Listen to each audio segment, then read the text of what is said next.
Excellencies, distinguished delegates and representatives, colleagues, friends, ladies and gentlemen. It is an honor to have been invited by Fun and Education Global Network and Tendercare Junior Academy to preside over the World Food Day celebrations in your excellent school.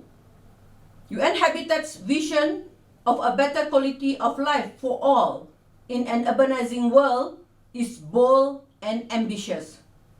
We work with partners to build inclusive, safe, resilient, and sustainable cities and communities. UN Habitat works in over 90 countries to promote transformative change in cities and human settlements through knowledge, policy advice, technical assistance, and collaborative actions.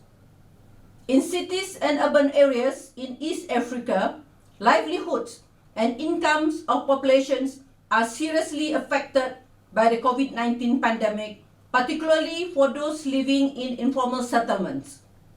These urban populations are more vulnerable to food insecurity and unstable livelihoods as they mainly depend on the informal sector. It is estimated that the number of food insecure people in East Africa will increase to more than 41 million people because of COVID-19.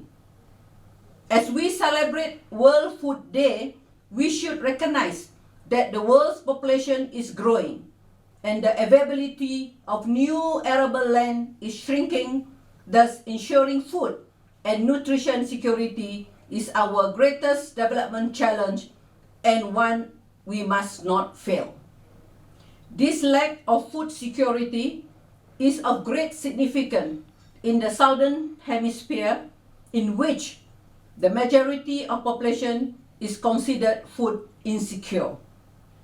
In order to create the conditions for lasting food and nutrition security, our efforts must be sustainable economically, environmentally, and socially.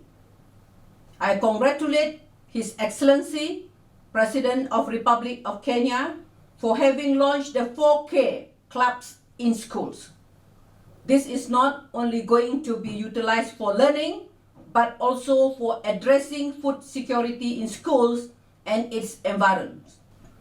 I congratulate Mr. Kenneth Monteiro, President of Fun and Education Global Network, for calling on us to celebrate World Food Day in style, the launch of AgriTech program in support of 4K clubs in schools. Indeed, I highly agree that the best way to address food security is through an inclusive approach, attracting, engaging, and nurturing children in agricultural science and innovation. My office is in support of the establishment of smart gardens, especially in urban schools, utilizing limited space yet addressing food security issues. I encourage agricultural institutions like Amiran, the International Institute of Tropical Agriculture, and Rutoba, who are present today to support this initiative of AgriTech in schools. Research geared into applications that benefit both the public and private sectors can foster partnerships that are essential in building strong economies and sound societies. I would like to commend Fun and Education Global Network for their vision of attracting, engaging, and empowering learners across the globe. Food security is indeed a global issue that needs everyone's participation. By working together and supporting sustainable agricultural development in schools, I am confident that we can not only improve the food security of children who are hungry, but create new opportunities for the government and people of Kenya to shape their world for a better tomorrow. Thank you.